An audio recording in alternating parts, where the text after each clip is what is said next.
Hi everyone, क्या हाल चाल है? I hope everyone is doing fine.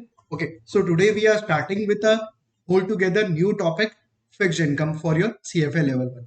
आज अपने एक न्यू रीडिंग स्टार्ट कर रहे हैं फिक्स्ड इनकम का in your CFA level 1 which is fixed income. ठीक है, सबसे पहला कितने जन हो सकता है बीकॉम वगैरह में हो, कोई किया हुआ होगा, कोई नहीं किया हुआ होगा. तो आई एम अज्यूमिंग कि कोई नहीं किया हुआ है. अगर कोई नहीं किया हुआ अज्यूम करूंगा, it becomes easy for me to make you understand. Otherwise सबका अलग अलग नॉलेज होगा, इट बिकम्स वेरी डिफिकल्ट. तो आई एम अज्यूमिंग कि आप फर्स्ट टाइम फिक्स्ड इनकम कर रहे हो अपने लाइफ के अंदर में, फर्स्ट टाइम आप पढ़ रहे हो फिक्स्ड इनकम.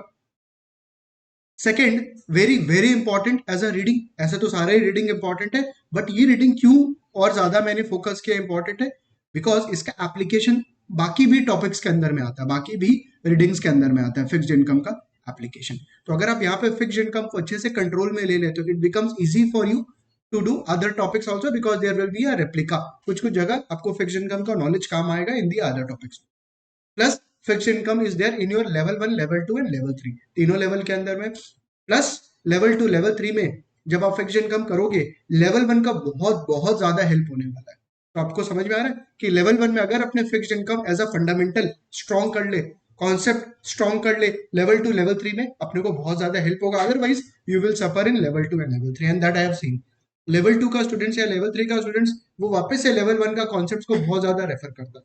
तो जो भी नोट्स बनेगा आपके, चाहे क्लास के अंदर में, चाहे स्क्वाइजर जो भी रहेगा, प्लीज उसको अच्छे से रखना, बिकॉज लेवल 2 लेवल 3 के अंदर में बहुत ज्यादा हेल्प होने वाला है. अगेन आपका बेसिक या फंडामेंटल जो भी अपने कवर करेंगे क्लास के अंदर.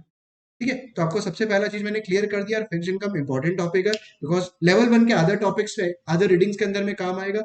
Second, it will be helpful to clear your fundamentals to make your level 2 and level 3 stronger. Level 2 level 3 में बहुत ज्यादा हेल्प आता है अगर आपका लेवल 1 अच्छे से किया हुआ है, अच्छे से समझा हुआ है. It's not just about mugging up the concept, because अब तुमको पता है यार, मग अप करके लर्न करके कॉन्सेप्ट नहीं रिटेंशन रहता है. रिटेंशन कैसे रहता है? जब आप समझते हो कॉन्सेप्ट को.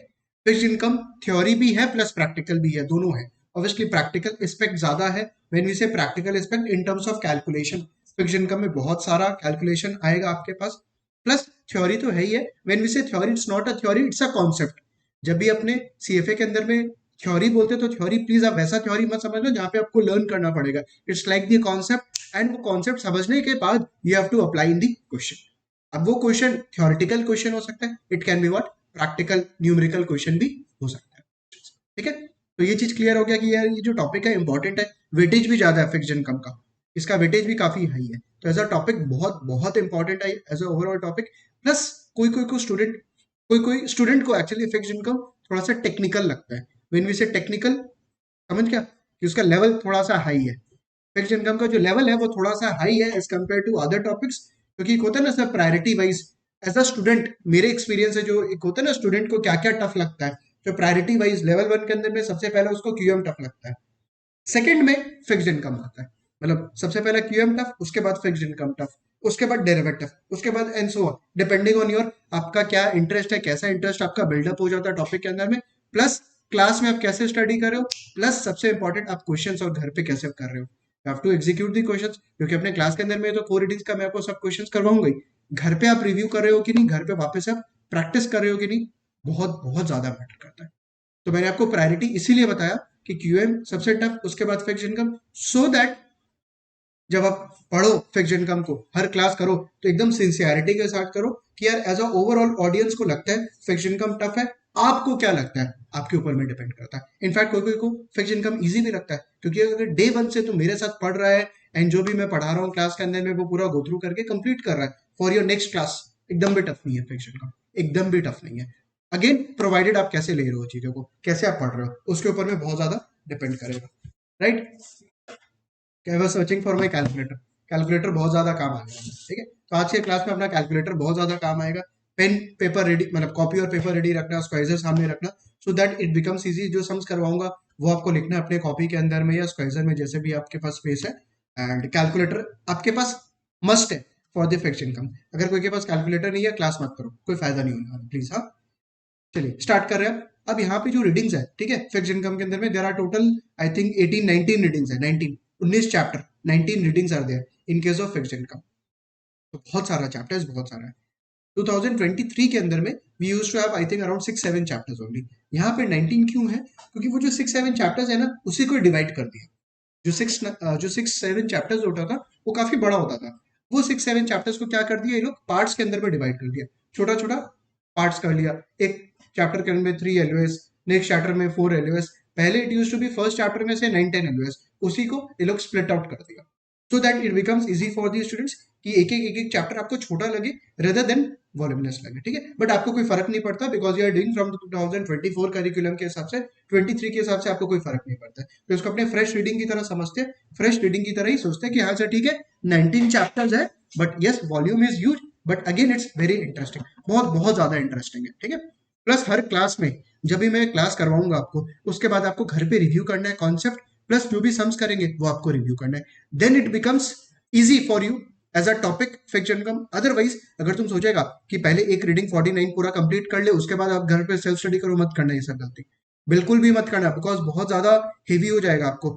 4-5 क्लास के बाद ही समझ में आ जाएगा आपको ये चीज, क्या यार थोड़ा सा लेवल हाई हो रहा है, बिकॉज बहुत ज्यादा कॉन्सेप्ट्स आ जाएंगे and there will be a lot of calculations. I hope आपको क्लियर हो गया होगा। लास्ट 5-7 मिनट्स के अंदर में सिर्फ मैंने बैकग्राउंड बताया, basis on my experience, basis on students का फीडबैक कि यार क्या प्रायोरिटी होता है इन टर्म्स ऑफ टफनेस, कि यार कितना कौन सा सब्जेक्ट सबसे ज्यादा टफ, कौन सा उसके बाद इजी, उसके बाद and so on ranking, it's based on the ranking as per the students का फीडबैक के साथ, ठीक है। चलिए आज क्या स्टार्ट करें अपने, सबसे पहले रीडिंग नंबर 49 स्टार्ट करा रहा हूं मैं, fixed income instrument features. Sir ये कैसा टॉपिक है, थ्योरी है प्रैक्टिकल है? देखो है तो थ्योरी, बट अपने थोड़ा सा इसको करेंगे प्रैक्टिकल पॉइंट ऑफ व्यू से। पहले मैं आपको कुछ प्रैक्टिकल सम्स करवाऊंगा जिसका आपको जीरो नॉलेज है, आई नो आपको कुछ भी नॉलेज नहीं है, बट जब मैं बोर्ड पे करवाऊंगा आपको समझाऊंगा तो आप समझने का ट्राई करना, क्वेश्चंस कॉपी करना, मेरे साथ सॉल्यूशन करना, कैलकुलेटर में मैं स्ट्रोक्स बोलूंगा वो करना, एंड आंसर आएगा और उसके बाद अपने उस चीज को कंक्लूड करेंगे। वो सम्स करवाने के बाद उसके बाद I start with the chapter, उसके बाद मैं चैप्टर में जाऊंगा, so that it become easy for you कि सम्स को, न्यूमेरिकल को कैसे मैंने चैप्टर के थ्योरी से लिंक किया। चीज समझ में आ रहा है कि डायरेक्टली थ्योरी से स्टार्ट नहीं कर रहे, we are starting with a numerical somewhere आपका भी ब्रेन फंक्शन करेगा, आप भी एग्जीक्यूट करोगे, चीज को समझोगे, उसके बाद अपने थ्योरी से लिंक करेंगे। एंड वो जो सम करवाऊंगा, ठीक है, वो ऑलमोस्ट आप देखोगे हर क्लास के अंदर में कहीं ना कहीं वो डिस्कशन हो रहा है उस सम का। यस, जो आज मैं सम करवाऊंगा आपको, ऑलमोस्ट हर क्लास के अंदर में जो कंक्लूड करेंगे, हर क्लास के अंदर में वो चीज आएगा कि यार देखो फर्स्ट क्लास में अपने ऐसा कुछ कंक्लूड किए थे, एंड यू विल अंडरस्टैंड कि हाँ यार फर्स्ट क्लास में ऐसा कुछ अपने सम्स किए थे, राइट। एंड आने वाले चैप्टर्स में जहां पे प्रैक्टिकल क्वेश्चन आएगा, वहां पे ये वाला सम वापस से मैं आपको करवाने, the same kind of sum again we will do in that practical और numerical chapter. Is it fine? हाँ सर समझ में आ गया। तो fixed income instrument and features, तो टॉपिक बाद में, पहले क्या न्यूमेरिकल से स्टार्ट कर। फिक्स्ड इनकम इंस्ट्रूमेंट फीचर्स, सबसे पहला fixed income instrument, fixed income instrument, ठीक है। देखो एज ए इंस्ट्रूमेंट अपने पास क्या क्या इंस्ट्रूमेंट है फॉर द इन्वेस्टमेंट पर्पस, कहां कहां अपने पैसा इन्वेस्ट कर सकते हैं। आप सिंस लेवल 1 कर रहे हो और फिक्स इनकम करने के पहले आई होप आपने बाकी भी टॉपिक्स किया है। For example equity, you can invest into equity as an asset class, you can invest into equity as an asset class. Asset class is fine sir, asset class word कहाँ पे किए थे, portfolio management के अंदर में, कि कहाँ कहाँ पैसा इन्वेस्ट कर सकते हो, इक्विटी में पैसा इन्वेस्ट कर सकते हो, और कहाँ पे पैसा इन्वेस्ट कर सकते हो, alternative investments, commodities, gold, silver, then we use to have, और क्या था अपना, private equity, hedge funds.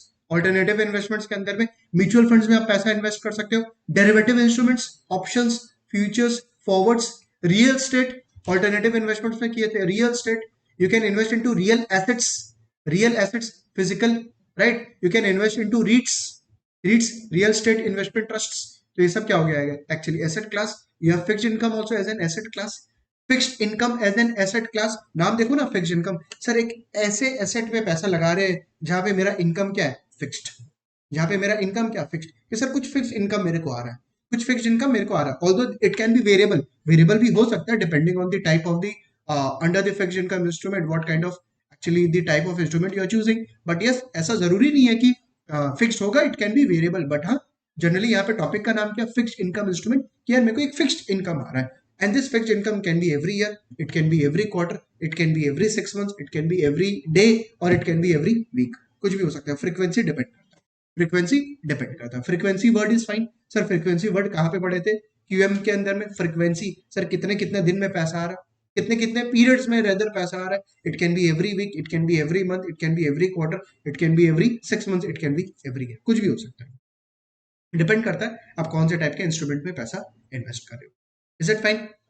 Bank के लिए फिक्स इनकम इंस्ट्रूमेंट क्या हो गया? बैंक को कहां से फिक्स इनकम आता है? सोच के देखो, बैंक को अगर बैंक लोन इशू किया है, लोन दिया है, we have taken the loan, अपने लोन लिए, तो सर अपने लोन जब लिए तो बैंक को अपने को क्या पेमेंट करना पड़ता है? ईएमआई, ईएमआई पेमेंट करना पड़ता है। And EMI consist of your interest amount plus principal repayment. सोच के देखो ये वाला चीज यार, अगर अपने से होम लोन लिए या कार लोन लिए है तो अपने को बैंक को क्या पेमेंट करना पड़ता है? ईएमआई पेमेंट करना पड़ता है every month, and that EMI consist of your principal amount plus your interest amount. तो बैंक के लिए वो इनकम हो गया, मेरे लिए एक्सपेंस, बैंक के लिए वो क्या हो गया? इनकम हो गया। Is it fine? बट क्या लोन ट्रेड होता है क्या मार्केट में? ट्रेड, ट्रेड मतलब बाई सेल होता है? लोन नहीं होता है, लोन तो ट्रेड नहीं होता है। Where fix income instrument trade होता है। यस, फिक्स इनकम इंस्ट्रूमेंट का एग्जांपल मान लो बॉन्ड्स, बॉन्ड्स बॉन्ड्स की company has issued the bond, company क्या बॉन्ड इशू किया है, company has issued the bond and as a investor we are buying the bond, अपने बॉन्ड बाई कर रहे हैं। तो वो पैसा किसके पास जा रहा है? कंपनी के पास जा रहा है। अपने बॉन्ड बाई किए हैं तो सर बॉन्ड बाई करने का पैसा लगेगा, पैसा किसके पास जा रहा है? कंपनी के पास जा रहा है। इन द सेंस कंपनी एक तरीके से लोन ले रहा है अपने से, we are the investor, we are buying the bond of the company. तो सर अपने वो पैसा कंपनी को दे रहे हैं तो कंपनी के पास वो पैसा जा रहा है। तो जब भी कंपनी लोन ले रहा है या कंपनी मेरे वाले एग्जांपल में बॉन्ड इशू किया है तो यार कंपनी को क्या पेमेंट करना पड़ेगा? इंटरेस्ट पेमेंट करना पड़ेगा। अगर मैं आपको लोन दे रहा हूं तो उसके बदले यू हैव टू पे मी द इंटरेस्ट ना। तो सिमिलरली अगर कंपनी ने बॉन्ड इशू किया है तो as a buyer I am buying that bond, I am subscribing to that bond and company is giving me what? Interest. Company मेरे को क्या दे रहा है? इंटरेस्ट पेमेंट कर रहा है। एकदम सिंपल सा चीज है। आई होप आपको समझ में आ रहा होगा। एकदम एकदम बेसिक से मैंने स्टार्ट किया सो दैट आपका प्रायर नॉलेज क्या है नहीं है मेरे को कोई फर्क नहीं पड़ता है, एकदम बेसिक से समझोगे तो हमेशा याद रहेगा आपको कि हाँ यार फिक्स इनकम इंस्ट्रूमेंट एक ऐसा इंस्ट्रूमेंट है जहां पे जो फिक्स इनकम इंस्ट्रूमेंट इशू कर रहा है, फॉर एग्जांपल मेरे एग्जांपल में कंपनी इशू किया है बॉन्ड, बॉन्ड इशू किया तो कंपनी जो है वो पेमेंट करेगा किसको? इन्वेस्टर को। किसको? इन्वेस्टर को। तो मेरे वाले एग्जांपल में देर आर टू पार्टीज, दो पार्टीज है। कौन कौन है? सबसे पहला बोरोवर, जो पैसा बोरो कर रहा है। सेकंड इन्वेस्टर, अपने अपने जो अपने पैसा दे रहे हैं। बोरोवर, इन्वेस्टर, बोरोवर, ठीक है। बोरोवर कौन हो गया? कंपनी। जो बॉन्ड इशूअर है, जो बॉन्ड इशू कर रहा है, बॉन्ड इशूअर, ब्रैकेट में लिख देता हूं, कोई कंपनी का नाम लिखे, सर रिलायंस का नाम लिख लीजिए। Is it fine? Indian name लिखते हैं, इजी रहता है। रिलायंस ने क्या किया? बॉन्ड इशू किया है, इसलिए क्या नाम लिखा उसका? Bond issuer. जब रिलायंस ने बॉन्ड इशू किया इसका मतलब सर बॉन्ड मार्केट में सेल कर रहा है, बॉन्ड मार्केट में सेल कर रहा है तो कंपनी को, रिलायंस को क्या मिल रहा है? पैसा मिल रहा है, तभी तो बोरोवर है। इन्वेस्टर कौन हो गया? सर अपने, तो क्या हो गया? बॉन्ड होल्डर, अपने बॉन्ड बाई कर रहे हैं मतलब अपने बॉन्ड होल्ड कर रहे हैं, बॉन्ड होल्डर। अपने इंडिविजुअल हो सकता है, it can B institutional investors also, ठीक है। बॉन्ड होल्डर्स काफी जन है सर जो रिलायंस का क्या बॉन्ड बाई किए। तो यहाँ पे एज ए इन्वेस्टर अपने क्या दे रहे हैं कंपनी को? सर अपने तो पैसा दे रहे हैं, कंपनी उसके बदले अपने को क्या दे रहा है? बॉन्ड दे रहा है। बॉन्ड दे रहा है इसका मतलब बॉन्ड का, बॉन्ड पे इंटरेस्ट दे रहा है अपने को, बिकॉज आपने पैसा दिया है ना, कंपनी को लोन दिया है, एक तरीके से इसको लोन सोचो। We have given the loan to the borrower और टू दी कंपनी, तो उसके बदले कंपनी आपको क्या दे रहा है? सर कंपनी मेरे को इंटरेस्ट दे रहा है, जो भी अपने पैसा दिया उस पर इंटरेस्ट दे रहा है, उस इंटरेस्ट को बोलते हैं कूपन। क्या बोलते हैं? कूपन, कूपन, इंटरेस्ट, ठीक है। तो उसके बदले कंपनी अपने को दे रहा है कूपन, ठीक है। अभी जो कूपन है, this is actually coupon rate, जैसे इंटरेस्ट रेट होता है ना, आपने लोन लिया बैंक से, बैंक आपसे चार्ज कर रहा है 10%। Similarly as a investor you have given loan to the borrower which is Reliance, and उसके बदले रिलायंस आपको कूपन रेट दे रहा है से 10%, इंटरेस्ट रेट दे रहा है 10%। और कूपन रेट का मतलब आप समझ लो इंटरेस्ट रेट दे रहा है आपको, इंटरेस्ट रेट दे रहा है। तो सर जब बोरोवर यहाँ पे रिलायंस ने जब लोन लिया तो सर क्या सिर्फ इंटरेस्ट देगा? Sir what about my principal amount? जो मैंने एज ए इन्वेस्टर कंपनी को पैसा दिया उस पर कंपनी इंटरेस्ट दे रहा है मेरे को, सर बट मेरा प्रिंसिपल भी तो रीपे करेगा। हाँ, आपका प्रिंसिपल भी रीपेमेंट होगा, तो इसका मतलब सर कूपन रेट देगा विच इज 10% प्लस क्या लिखो? Principal repayment, principal repayment. क्योंकि जब भी तुम बैंक से भी लोन लेता है तो क्या सिर्फ तुम बैंक को इंटरेस्ट ही देता है या बैंक को प्रिंसिपल भी रीपेमेंट करता है? ऑब्वियसली बैंक को रीपेमेंट भी करते हैं प्रिंसिपल। सिमिलरली कंपनी भी यहाँ पे क्या आपको कूपन देगा, से एवरी ईयर 10%, हर साल आपको 10% 10% 10% करके दे रहा है, प्लस प्रिंसिपल रीपेमेंट कर, प्लस प्रिंसिपल रीपेमेंट कर।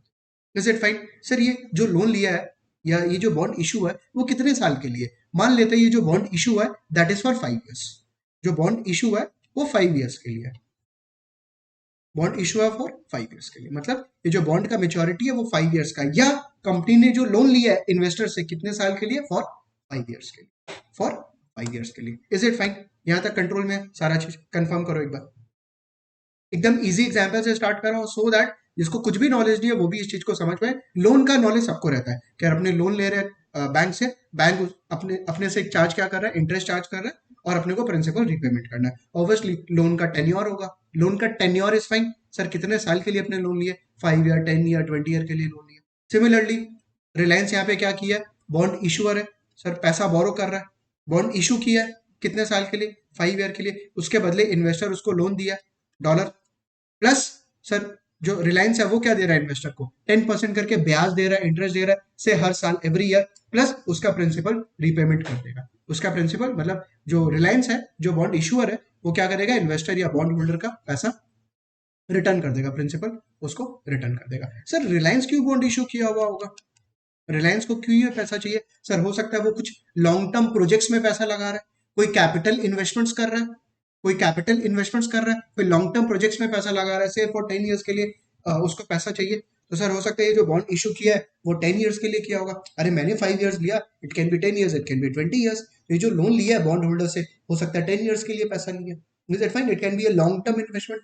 तो सर जो रिलायंस है वो अपने बुक्स के अंदर में बैलेंस शीट में क्या दिखाएगा? इस लोन को लायबिलिटी दिखाएगा। लॉन्ग टर्म की शॉर्ट टर्म? लॉन्ग टर्म दिखाएगा। ये समझ में आ रहा है? It's very easy.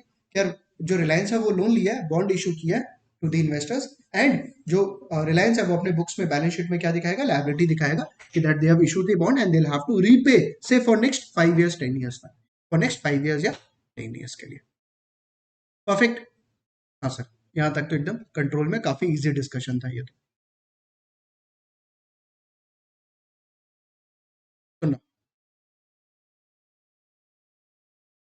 This is warm up. अब एग्जाम्पल ले रहा हूं मैं। एग्जाम्पल से रिलायंस, RIL लिख रहा हूं, ठीक है? से Reliance has issued 5 year bond, copy करना प्लीज। हाँ, से Reliance has issued 5 year bond whose face value,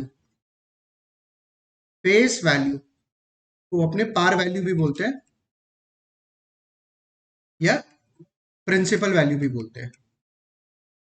principal value, par value या फेस वैल्यू। कि रिलायंस ने 5 ईयर का बॉन्ड इशू किया जिसका फेस वैल्यू है, फेस वैल्यू मतलब कि कंपनी जो रिलायंस है ना वो आपको कितना पैसा 5th ईयर के एंड पे रिटर्न कर देगा, फेस वैल्यू रिटर्न कर देगा आपको, face value of the bond. Face value is also known as par value और प्रिंसिपल वैल्यू। ठीक है, तो 5 ईयर का बॉन्ड इशू किया है whose फेस वैल्यू इज से $1000। एक बॉन्ड है, सिंगल बॉन्ड का एग्जांपल ले रहा हूं मैं। I am not taking multiple bonds, फालतू का कैलकुलेशन कॉम्प्लेक्स करने का क्या फायदा। एक सिंगल बॉन्ड लेते हैं कि सर एक सिंगल बॉन्ड इशू किया, मान लीजिए जिसका मेच्योरिटी कितना है बॉन्ड का? 5 ईयर। 5 ईयर के बाद उसको क्या करेंगे? इन्वेस्टर को पैसा उसका रिटर्न कर देंगे। फेस वैल्यू ऑफ से 1000, आपको इन्वेस्टर को कितना पैसा मिल जाएगा? 1000 मिल जाएगा face value. Coupon rate, coupon rate इससे 10% पर, कूपन रेट 10% पर एनम। इसका मतलब रिलायंस आपको 10% देगा किस पे? फेस वैल्यू के ऊपर में। जो कूपन रेट होता है ना वो किस पे एप्लीकेबल होता है, किस पे अप्लाई किया जाता है? फेस वैल्यू के ऊपर में अपने अप्लाई करते हैं। सो 10% किसका? 1000 का। तो हर साल रिलायंस आपको क्या दे रहा है? 1000 इंटू 10%, इसका मतलब $100। कब? फर्स्ट ईयर, फिर सेकेंड ईयर $100, फिर third year $100, fourth year $100, fifth year $100 plus 1000 भी आपको रिटर्न कर देगा, बिकॉज ये क्या? फेस वैल्यू है।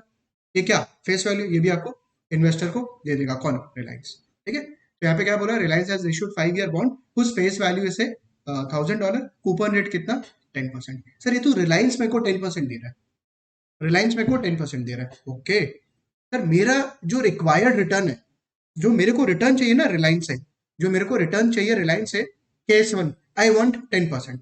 जो रिलायंस 10% दे रहा है वही मेरे को 10% चाहिए। बढ़िया, इन्वेस्टर के पॉइंट ऑफ व्यू से बोल रहा हूँ, हाँ ठीक से सुनना कि यार जो मेरे को रिटर्न चाहिए, जो मेरे को रिटर्न चाहिए दैट इज 10%, इन्वेस्टर का रिटर्न। ठीक है।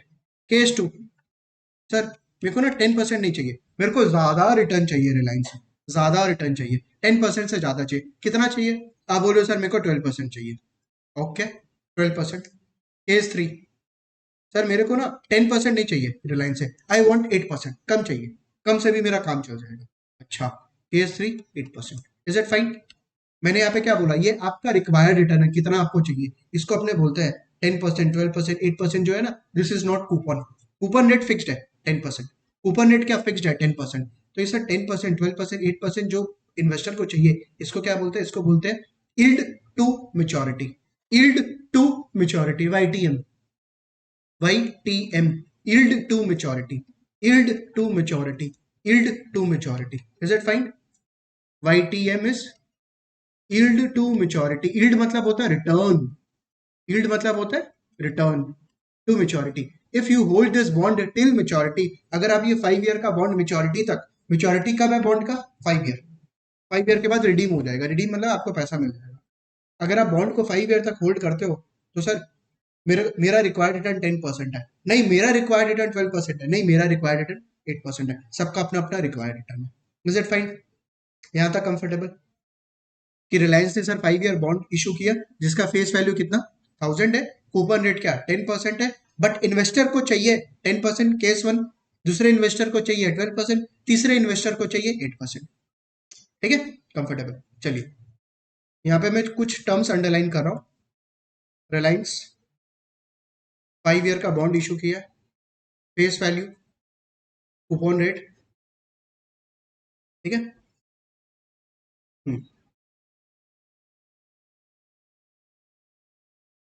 Find out the price of the bond today. आज के दिन प्राइस फाइंड आउट करिए बॉन्ड का। What will be the price of the bond today? Find out the price of the bond today. आज के दिन क्या प्राइस होना चाहिए रिलायंस के बॉन्ड का? जो रिलायंस का बॉन्ड है जिसका मेच्योरिटी 5 ईयर्स का है एंड कूपन रेट 10% का, what should be the price of the bond? क्या प्राइस होना चाहिए? शुड बी, एक होता है मार्केट में प्राइस जो चल रहा है, मार्केट में जो प्राइस चल रहा है दैट इज डिफरेंट, एक वो शुड बी प्राइस, कितना प्राइस होना चाहिए, व्हाट शुड बी प्राइस। जैसे अपने इक्विटी में कैलकुलेट करते हैं ना इंट्रिंसिक वैल्यू, एक होता है प्राइस जो मार्केट में ट्रेड कर रहा है, एक होता है इंट्रिंसिक वैल्यू की एज ए इन्वेस्टर आपके हिसाब से what should be the price of the bond. तो वही बोल रहा हूँ, what find out the price of the bond today. आज क्या प्राइस होना चाहिए? देखो आज के दिन का प्राइस जो आप पे करने के लिए रेडी हो, it is the present value of the future coupons. आज के दिन कोई भी चीज का तुम क्या प्राइस पे करना चाहता है, जो भी तुमको फ्यूचर में बेनिफिट मिलेगा उसका प्रेजेंट वैल्यू, उसका present value. Going to equity valuation, equity valuation में चलते हैं। इक्विटी वैल्यूएशन में अपने इंट्रिंसिक वैल्यू कैसे कैलकुलेट करते थे? सर डिविडेंड पता है, D2 पता है, dividend 1, dividend 2, dividend 3, dividend 4, dividend 5 plus P5 के बाद में अगर मैं शेयर बेचूंगा तो how much is the expected price I will gate. तो जो भी मेरे को फ्यूचर में डिविडेंड प्लस प्राइस मिलता है उसका प्रेजेंट वैल्यू करते थे अपने विद द रिक्वायर्ड रिटर्न, उससे अपने क्या आता था, intrinsic value of the share. यहाँ भी सेम चीज करेंगे, या आज के दिन प्राइस ऑफ द बॉन्ड क्या होना चाहिए, is the present value of the future coupons plus principal redemption. Zero number line बना रहा हूं, 1 2 3 4 5, इज इट फाइन? 5 ईयर का बॉन्ड है। ओके आप यहाँ पे खड़े हो as a investor, you are standing here 0th point के एंड पे, फर्स्ट ईयर एंड पे आपको कितना कूपन मिलेगा देख लो सब में। कूपन किस पे अप्लाई होता है? ये जो कूपन रेट है ये किस पे अप्लाई होगा? फेस वैल्यू या पार वैल्यू या प्रिंसिपल वैल्यू पे। मतलब 10% into 1000 will be how much, 100। तो आपको फर्स्ट ईयर के एंड पे 100 मिलेगा, सेकेंड ईयर पे भी आपको 100 मिलेगा, आपको मतलब इन्वेस्टर को 100, फोर्थ ईयर पे 100, फिफ्थ ईयर में क्या 100 तो मिलेगा ही मिलेगा, प्लस क्या मिलने वाला है? फेस वैल्यू, प्रिंसिपल वैल्यू, ये 1000 भी आपको मिल जाएगा, 1000 भी आपको मिल जाएगा, face value of the bond you will get. ठीक है, आज के दिन आपको प्राइस फाइंड आउट करना है. What is the price of the bond? तो price of the bond today is the present value of the future coupons plus principal redemption, right. मेरे को यहाँ पे करना चाहिए 0th पॉइंट ऑफ टाइम पे. आज के दिन ये प्राइस निकल जाएगा, इसका प्रेजेंट वैल्यू कर लीजिए. सर कैसे करें इसका प्रेजेंट वैल्यू, किस रेट से करें प्रेजेंट वैल्यू? सबसे पहला बात, केस वन, आपका रिक्वायर्ड रिटर्न क्या है? 10%. आपका रिक्वायर्ड रिटर्न क्या है? 10%.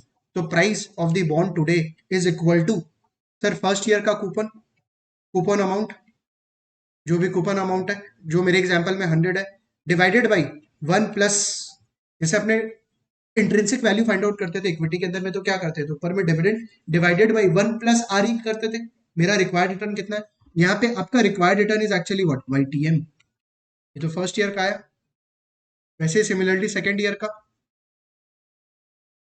1 प्लस वाईटीएम का होल स्क्वायर प्लस फिर coupon divided by 1 plus YTM का होल क्यूब, फिर फोर्थ ईयर में coupon which is 100 divided by 1 plus YTM to the power 4, और फिफ्थ ईयर में क्या, कूपन प्लस क्या, प्रिंसिपल, प्लस प्रिंसिपल भी मिलेगा आपको, divided by 1 plus YTM to the power 5. ठीक है, परफेक्ट. मेरे को करना क्या है यहाँ पे, कूपन कितना है 100 divided by 1 plus YTM. YTM कितना है केस वन में, केस वन में वाईटीएम इज 10%. ये केस वन का कर रहा हूं मैं, हाँ लिख देता हूं केस वन. तो 1.10, 1 प्लस 10% का factor 1.10 to the power 1 plus 100 divided by 1.10 to the power 2 plus 100 divided by 1.10 to the power 3 plus 100 divided by 1.10 to the power 4 plus 1100. Is it fine? क्योंकि 100 मिलेगा plus 1000 divided by 1.10 to the power 5. इसका आप present value करोगे, आज के दिन आपको price पता लग जाएगा. आज के दिन आपको प्राइस पता लग जाएगा. You will get the price of the bond and this price is should be price, कि क्या प्राइस होना चाहिए. एंड ये 10% क्या कूपन है या वाईटीएम? वाईटीएम, गलती नहीं होना चाहिए.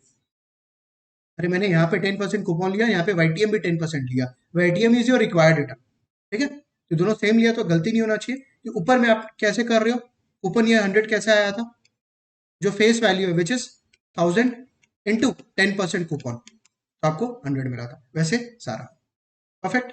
ओके सर, आप कैसे निकालोगे प्राइस? क्या तो आप एक एक मैनुअली करो, जो कि अपने करेंगे नहीं. We have the smart calculator. तो क्या करेंगे, सबसे पहला फेस वैल्यू एफ वी 1000, ये मिलेगा आपको फिफ्थ ईयर पे. पीएमटी एनवीटी कितना मिलेगा, 100. चीज को समझना, पीएमटी क्या होता है, एनवीटी 100 100 100 100 करके 5 times. N maturity of the bond is 5. I by Y your required return, I by Y is YTM your required return. Case one में क्या 10% है, तो 10 लिख रहा हूं. कंप्यूट क्या करना है आज अपने को, प्रेजेंट वैल्यू. कंप्यूट क्या करना है, present value. What is the present value of the bond? ये समझ में आ रहा है कि कैलकुलेटर में कितना फास्ट होगा.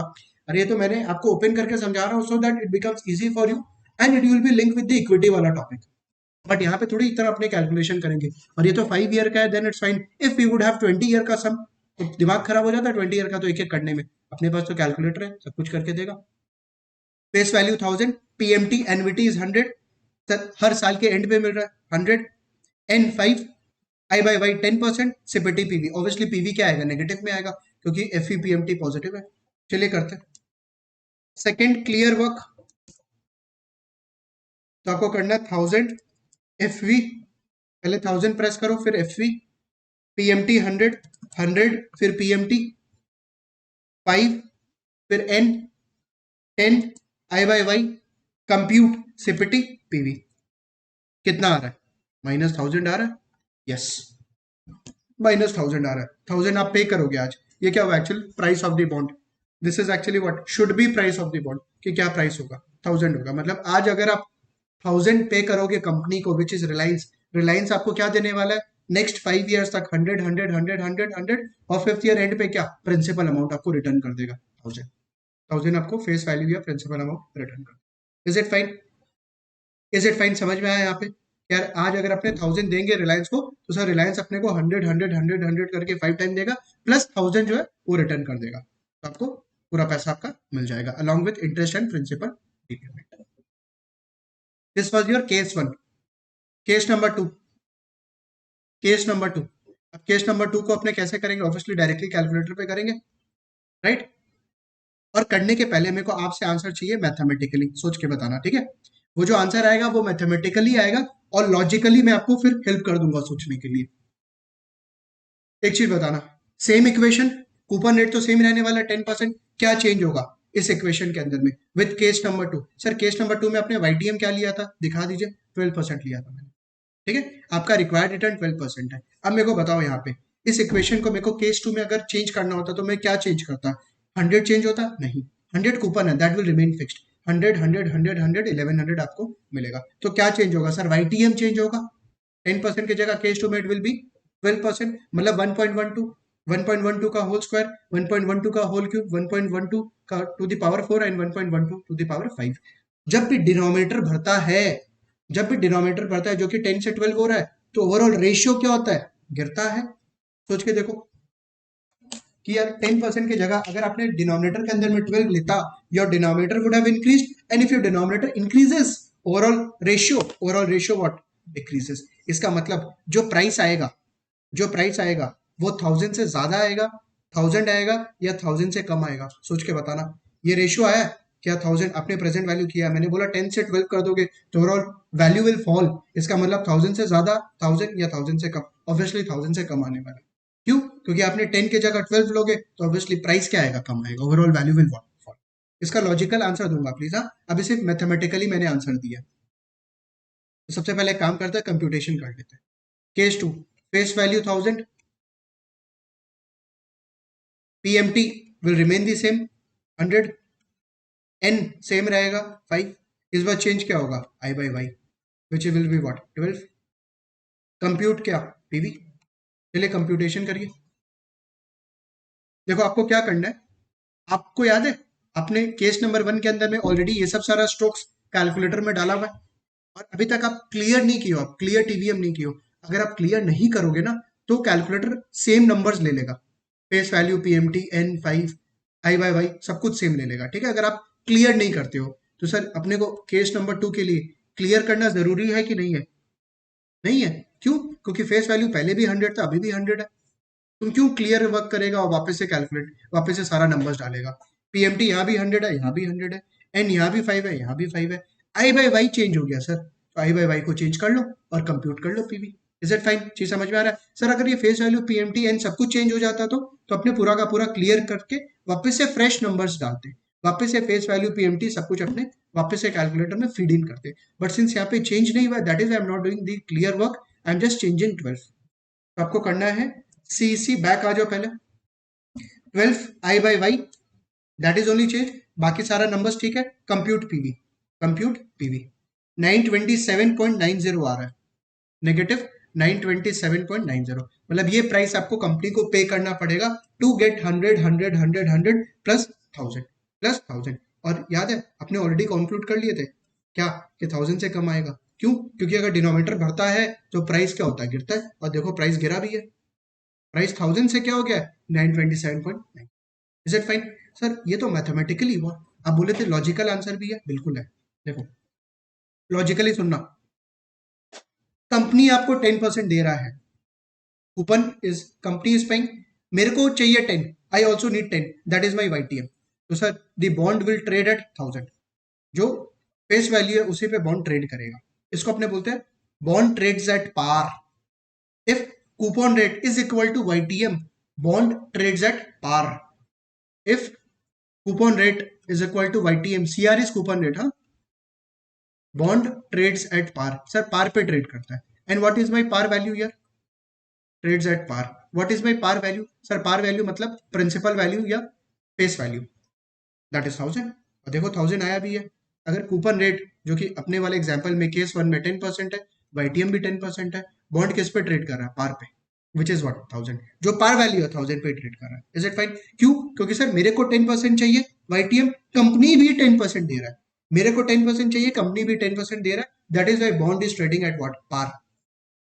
केस नंबर 2, मेरे को कितना चाहिए? 12, कंपनी कितना दे रहा है? 10%, मेरे को चाहिए 12, कंपनी कितना दे रहा है, ओनली 10। तो सर मेरे को 12 कैसे मिले, सोच के देखो। सर कंपनी मेरे को 10 दे रहा है बट मेरे को ज्यादा चाहिए, मेरे को 12 चाहिए, तो सर मेरे को कैसे मिले 12 जो है, मेरे को कैसे मिल जाएगा? क्योंकि सर कंपनी तो 10 करके दे रहा है बट आई नीड 12%, तो कैसे मिले? सर इफ आई पे फॉर द बॉन्ड लेस, अगर मैं आज कम पे करूं तभी मेरे को रिटर्न ज्यादा मिल जाएगा। सोच के देखो। सर बॉन्ड का जो वैल्यू है, फेस वैल्यू विच इज 1000, अगर मैं उससे कम पे कर दूं कंपनी को, तो सर मेरा ओवरऑल रिटर्न ज्यादा हो जाएगा, 12% हो जाएगा। यस हो जाएगा। एंड वो कम वैल्यू क्या है, व्हाट इज दैट कम price, what is that lower price, 927.90। Case one में how much you were paying to the company, 1000, how much you were getting 10%। But in this case you are paying 927.90 to the company which is not 1000। आप 1000 पे नहीं कर रहे हो, कम पे कर रहे हो, 927.90 कम पे कर रहे हो, to get what 12, to get what 12, 12 तभी आपको मिलेगा। सर कैसे, एक बार चेक करवा दीजिए, चेक कर लो कि सर ये जो 12 है ना, ये मेरे को कैसे मिल रहा है, कैसे जस्टिफाई करोगे आप? देखो आपको क्या करना है, कैलकुलेटर पे आप आज कंपनी को पे कर रहे हो 927.90, यू आर पेइंग 927.90, तो इस बार मैं पीवी लिख रहा हूँ, ठीक है? ये प्राइस इस बार मेरे को पता है, मैं बोल रहा आई नो, मेरे को फाइंड आउट करना है रिटर्न कि मेरे को 12 कैसे मिल रहा है कंपनी से। Present value 927.90, you are paying this to the company, that is why मैं नेगेटिव में लिख रहा हूँ। पीएमटी आपको हर साल कितना मिल रहा है कंपनी से, 100, प्लस फेस वैल्यू क्या मिल रहा है ऑन मेच्योरिटी, 1000, कितने साल के लिए, एन 5 ईयर के लिए। सर कंप्यूट क्या करो, yield return I by Y, और ये देख लेना 12% ही आएगा, फाइंड आउट कर लो, 12 ही आने वाला, कोई डाउट नहीं है। चेक करते हैं, पहले काम करो, क्लियर टीवीएम कर लो, क्लियर टीवीएम कर लो, second clear work, 927.90 negative plus minus PV 100, PMT 1000, FV 5, N compute I by Y. 12 आ रहा है, बिल्कुल आ रहा है, प्रूफ हो गया ना, आपको 12% मिल रहा है। सर कैसे? अरे प्राइस ऑफ द बॉन्ड आपने 1000 पे नहीं किया कंपनी को, कितना पे किया, कम पे किया, कम। और अगर आप कम पे करोगे तभी तो आपको रिटर्न ज्यादा मिलेगा, इट्स वेरी लॉजिकल कि अगर सर अपने प्राइस कम पे करेंगे तभी तो अपने को रिटर्न ज्यादा मिलेगा ना। Think from the investor point of view, if I pay less today for something then only my return will increase. तो instead of 10% in case one, how much you are getting in case two, 12%। Company is giving you 10%, but how you are getting 12, by paying less. और यहां से ये prove भी हो गया कि हाँ यार अपने कम तो पे कर रहा है। इसका मतलब जो बॉन्ड है वो जो ट्रेड कर रहा है वो से 927.90 पे ट्रेड कर रहा है, इसी प्राइस पे बॉन्ड ट्रेड कर रहा है। तो जो बॉन्ड है वो डिस्काउंट पे ट्रेड कर रहा है फेस वैल्यू से, या प्रीमियम पे ट्रेड कर रहा है फेस वैल्यू से? आंसर चाहिए मेरे को यार। जो फेस वैल्यू है 1000 उससे कम पे ट्रेड कर रहा है bond 927.90, so obviously it is issued at what, discount. कम पे है ना तो डिस्काउंट पे। अगर ये प्रेजेंट वैल्यू 1000 से ज्यादा आता तो क्या बोलते हैं, प्रीमियम ज्यादा। तो जो बॉन्ड है वो प्रीमियम पे ट्रेड कर रहा है, बट इस केस केस नंबर 2 में सिंस 1000 से कम है तो obviously the bond is trading at what, at discount. If YTM is greater than coupon rate, जो कि इस एग्जांपल में है 12% is greater than 10%, bond trades at what, discount. Sir bond का जो दाम चल रहा है ना मार्केट में 927.90, तभी आप बॉन्ड बाई करोगे so that to get what, 12%। Company is giving you 10 but आपको 12 कैसे मिले, अगर आप आज कम पे कर दो, और यहाँ से प्रूफ भी हो गया, ये देख लो, ये प्रूफ भी हो गया, आपको 12 कैसे मिलेगा। This is your return, is it fine? Next case 3, case 3 YTM कितना था केस 3 में, I think it was lower than 10, 8%। इस बार आपका रिटर्न, आपको कितना रिटर्न चाहिए, कंपनी कितना दे रहा है रेदर, सबसे पहले ये बताओ। कंपनी मेरे को 10% दे रहा है बट आपको कितना चाहिए, यील्ड 8% चाहिए, 8% चाहिए, ठीक है? आपको कम चाहिए, सोच के देखना आप। वापस से आपके सामने क्वेश्चन, 100 सेम रहने वाला coupon divided by 1 plus YTM, इस बार 10 की जगह if I divide by 8%, 1.08, price ज्यादा आएगा कि कम आएगा, मैथमेटिकली पहले बताना। कोई चीज को डिनोमिनेटर को अगर आप कम करते हो ओवरऑल रेशियो क्या होता है, बढ़ता है, overall ratio will what, rise. इसका मतलब इस बार प्राइस केस 1 में जो 1000 आया था उससे ज्यादा आएगा, इक्वल आएगा, या कम आएगा? ऑब्वियसली ज्यादा आएगा, क्योंकि you are discounting it, you are doing the present value with the lower rate, obviously the present value will be what, high. जो प्राइस होगा वो ज्यादा होगा। चेक कर लेते हैं। Face value same 1000, PMT 100, this will remain the same. N 5, I by Y 8, CPT PV। And देखना 1000 से ज्यादा आना ही है, कोई डाउट नहीं है। ठीक है, चलो करते हैं। क्लियर वर्क कर लेना पहले। Second clear work 1000 FV 100 PMT 5N 8 I by Y CPT PV 1079.85 आ रहा है, नेगेटिव 1079.85। ठीक है, ये आप पे कर रहे हो 1079.85, whether it is greater then 1000, yes 1000 से ज्यादा आ रहा है ना, 1079.85 which is greater then what 1000। इसका मतलब bond is trading at discount या प्रीमियम, प्रीमियम क्योंकि फेस वैल्यू से ज्यादा।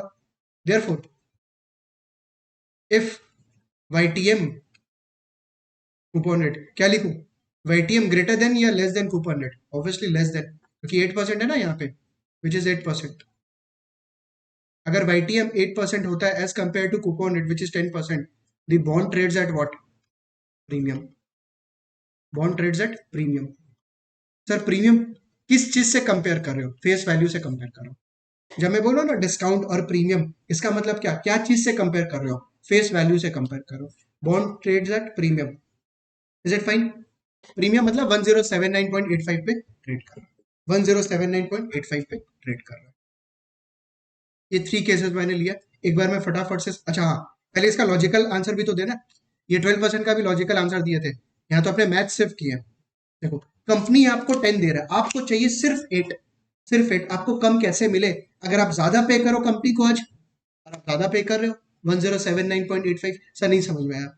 आपको कंपनी दे रहा है 10 बट यू रिक्वायर ओनली 8, आपको चाहिए सिर्फ 8%, तो आपका जो रिटर्न है वो कैसे कम हो। इफ यू पे दी प्राइस हायर टुडे, 1000 से ज्यादा आप 1079.85 दे रहे हो, तो आपका रिटर्न क्या हो जाएगा, कम, और वो रिटर्न कम हो भी गया 8%। सर इसको भी प्रूफ करवा दीजिए ना, कर लो प्रूफ, प्रूफ कर लो। पीवी कैलकुलेटर पे डालो, नेगेटिव 1079.85, पीएमटी पुट करो 100, एफवी डालो 1000, एन डालो 5, और कंप्यूट करो आई बाई वाई कि कितना रिटर्न मिलेगा आपको, व्हाट इज योर यील्ड। देखना 8% ही आएगा, कर लो एक बार, कॉन्फिडेंस आ जाएगा आपको। Second clear work 1079.85 negative, PV 100 PMT 1000 FV 5N CPT I by Y, 8% आ रहा है, यस।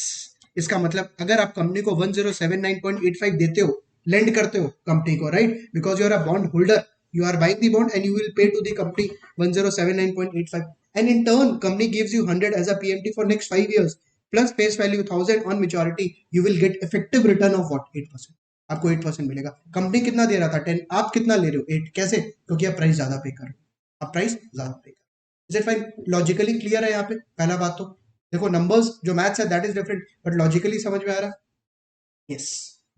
तो इसका क्रक्स कर दूं, एक बार समराइज कर दूं, समरी, तीनों केसेस का समरी कर रहा हूं, ठीक है। Summary, if YTM is equal to coupon rate, CR को कूपन रेट लिख रहा हूं, बॉन्ड ट्रेड्स एट, बॉन्ड किस पे ट्रेड करता है, YTM is equal to coupon rate, जो आपको जितना रिटर्न चाहिए वही कंपनी आपको दे रहा है, बॉन्ड ट्रेड्स एट व्हाट, पार, पार पे ट्रेड करता है bond. If YTM is greater than coupon rate, जो कि अपना केस 2 में था, YTM कितना था 12%, कूपन रेट कितना था 10%। सर मेरे को चाहिए 12, कंपनी दे रहा है 10, तो मेरे को कैसे मिले, if I pay less to the company, मतलब the bond has to be what, less than face value, जो बॉन्ड का प्राइस होगा वो क्या होना चाहिए, फेस वैल्यू या पार वैल्यू से कम होना चाहिए, इसका मतलब the bond trades at what, discount, case number 2। Next, if YTM, if YTM is less than coupon rate, case number 3, मेरे को चाहिए 8, कंपनी दे रहा है 10, तो मेरे को कम कैसे मिले, if the bond trades at what, premium. अगर बॉन्ड प्रीमियम पे ट्रेड करता है, इसका मतलब क्या, आप ज्यादा पे कर रहे हो कंपनी को, आप ज्यादा पे कर रहे हो। इज इट फाइन,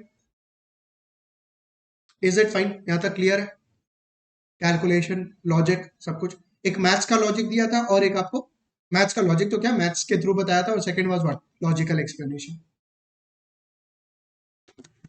ठीक है।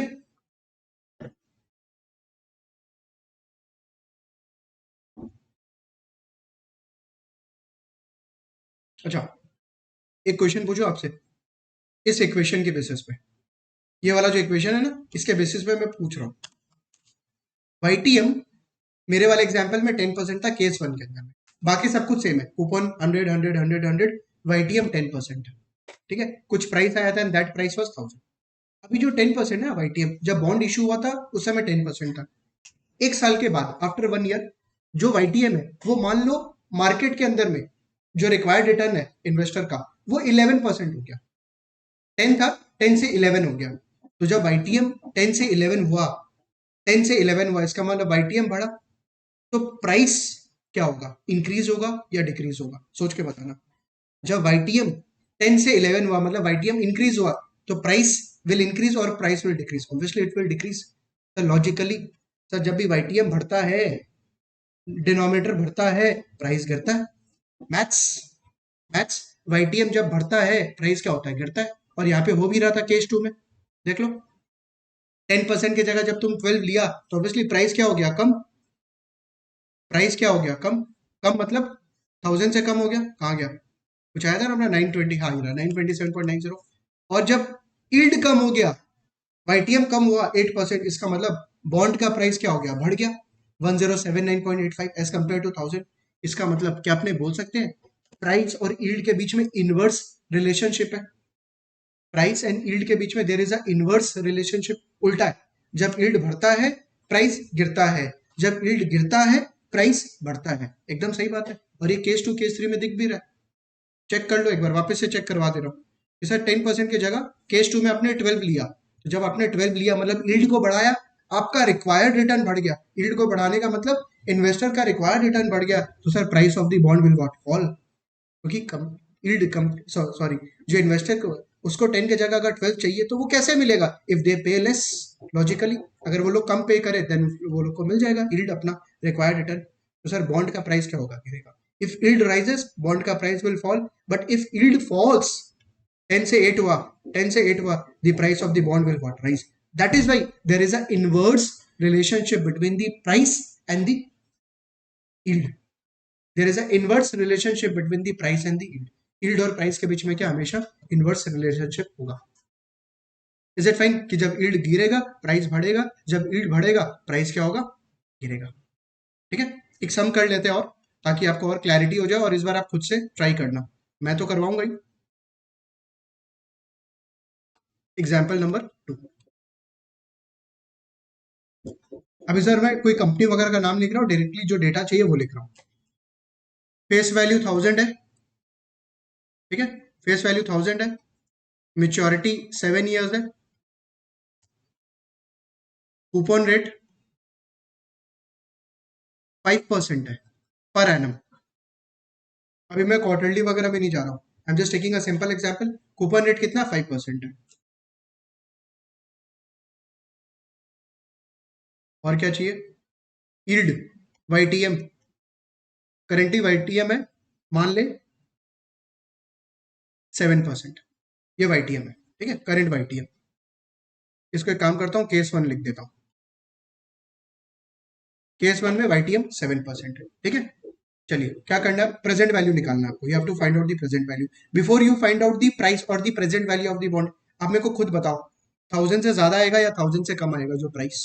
आपको YTM और कूपन चेक करना है ये आंसर देने के लिए।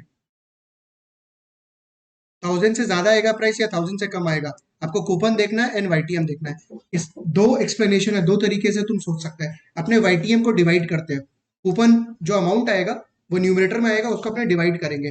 तो देखो न्यूमरेटर में क्या आएगा, पहले तो ये सोचो, 1000 पे 5% लगेगा विच विल बी व्हाट, 50। 50 कितने साल, 7 year, plus on maturity you will get 1000 also. तो अपने 50 को डिवाइड करेंगे क्या चीज से, 7% से, 1.07 से।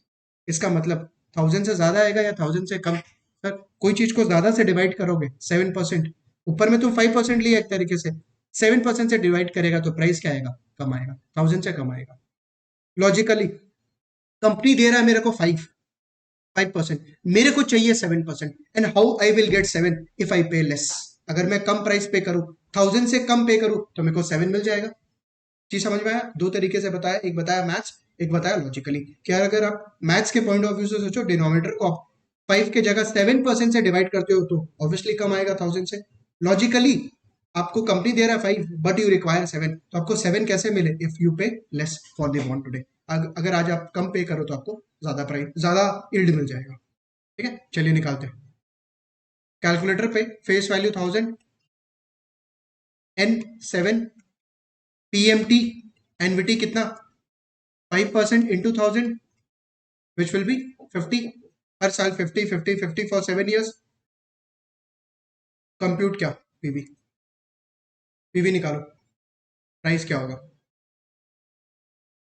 क्लियर वर्क कर लेना प्लीज। हाँ, second clear work 1000 F V, पहले 1000 फिर एफ वी बटन प्रेस करो, 7N 50 PMT, I by Y, यहाँ पे आई बाई वाई भी लिख लेते हैं।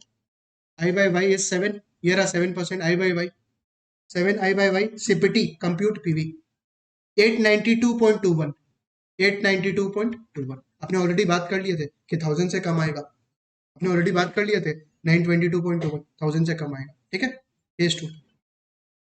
अब देखना, वाईटीएम को मैं इंक्रीज कर रहा हूं, 7 के जगह 9% ले रहा हूं। अगर वाईटीएम इंक्रीज, इसका मतलब बॉन्ड का प्राइस और कम, बॉन्ड का प्राइस गिरेगा। 7 की जगह अगर तुम वाईटीएम 9 लेते, अभी बात किए थे प्राइस और यील्ड के बीच में क्या इनवर्स रिलेशनशिप, उल्टा, जब वाईटीएम बढ़ता है प्राइस गिरता है। ठीक है, उसका लॉजिकली सोच के देखो यार, पहले मेरे को 7% चाहिए था, अब मेरे को 9% चाहिए। पहले मेरे को 7% चाहिए था, now I want 9%। How I will get 9% if I pay the price of the bond less than 892.21, 892.21 से और कम पे करूं, देन मेरे को सर इफेक्टिवली 9% मिल जाएगा। Is it fine? चलिए चेक कर लेते हैं। Face value 1000, N 7, PMT same रहने वाला है 50। इस बार आई बाई वाई क्या 9, CPT PV compute PV, PV find out करो। What will be the present value of the bond? ठीक है, देखो अपना सारा डेटा फीड इन किया हुआ है केस 1 वाला, तो प्लीज क्लियर वर्क करने का जरूरत नहीं है, सिर्फ चेंज करना आई बाई वाई। आपको 7 के जगह यू हैव टू टेक 9, तो 9 I by Y CPT PV, this is coming negative 798.68। तो देखो प्रूफ हो भी गया यहाँ पे, जैसे यील्ड बढ़ाया बॉन्ड का प्राइस गिर गया, बॉन्ड का price from 892.21 it became what 798.68। क्यों? क्योंकि अगर आपको ज्यादा रिटर्न चाहिए you will pay less. Case 3, yield 7 था, 9 इंक्रीज किया, अब क्या कर रहा हूं 7 की जगह I am decreasing the yield, इसका मतलब यील्ड ले रहा हूं मैं से 5%। यील्ड अगर गिरेगा 7 से 5 होगा, इसका मतलब क्या बॉन्ड का प्राइस बढ़ेगा। एक सेकंड रुको, कूपन भी 5 था क्या? अच्छा, तब तो पार बॉन्ड हो जाएगा। एक काम करता हूँ 7 की जगह लेट मी टेक 6 ले लेता हूँ। ठीक है, 6%, बिकॉज वाईटीएम भी 5, कूपन रेट भी 5, तो आंसर क्या आएगा 1000। Bond will trade at par, आपको चाहिए भी 5%, कंपनी भी आपको 5 दे रहा है, तब तो 1000 ही आएगा आंसर बाई डिफॉल्ट। इसलिए मैंने जानबूझ के चेंज किया, वाईटीएम को 6 लिया। चलो फाइंड आउट करो। फेस वैल्यू 1000, एन क्या 7 सेम, पीएमटी भी सेम 50, आई बाई वाई क्या 6 इस बार, कंप्यूट पीवी, कंप्यूट पीवी आपको करना है 6 I by Y CPT PV 944.18 negative. Is it fine? 944.18। तो क्या 7 से, 7 से जब यील्ड 6 हुआ, यील्ड कम हुआ तो प्राइस ऑफ द बॉन्ड बढ़ा। यस, 892.21 से प्राइस क्या हो गया 994.18। Is it fine? चीज समझ में आ रहा है? Summary, I by Y which is YTM price, क्या था अपना पहला वाईटीएम 7%, 7%, रुको 7 को नीचे लिखता हूँ, बीच में रहता है 7%, और यहाँ पे क्या था 6%, और एक अपने रेट कितना लिए थे 9%। तो 6% पे what was the price? Case number 3 994.18, 7% which was our case 1 892.21, 892.21 and 9%, 798.68, 798.68. Is it fine? ठीक है, ये अपना केस 1 था, ये अपना केस 3 था, ये अपना केस 2 था। बॉन्ड 7% पे जब था, बॉन्ड जब यील्ड 7% दे रहा था उस समय बॉन्ड का प्राइस वाज 892.21। जब यील्ड गिरा देखो, यील्ड गिरा 7 से 6 हुआ, प्राइस बढ़ा 892.21 से 994। और जब यील्ड बढ़ा 7 से 9 बॉन्ड का प्राइस क्या गिरा 892.21 से 798। Therefore price and YTM is actually what? Inversely related. Very important.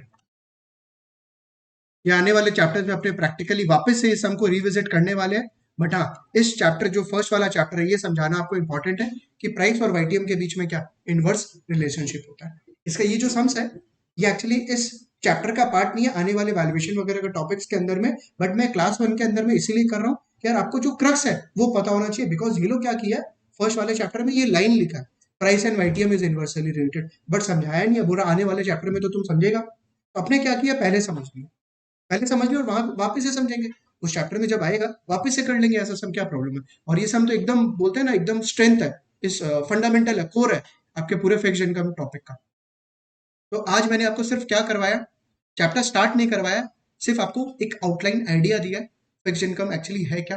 ठीक है, लेवल 1 लेवल 2 लेवल 3 में कितना ज्यादा इंपॉर्टेंस रहने वाला है, और उसके बाद क्या अपने सम किए यहाँ पे, क्या सम किए। सबसे पहला कि सर यहाँ पे बॉन्ड किस पे ट्रेड करता है, पार पे, डिस्काउंट पे या प्रीमियम पे, डिपेंड करता है। YTM is equal to coupon rate, तो पार वाईटीएम अगर ज्यादा है, मेरे को ज्यादा रिटर्न चाहिए, सर कैसे ज्यादा रिटर्न मिले, इफ बॉन्ड डिस्काउंट पे ट्रेड करे।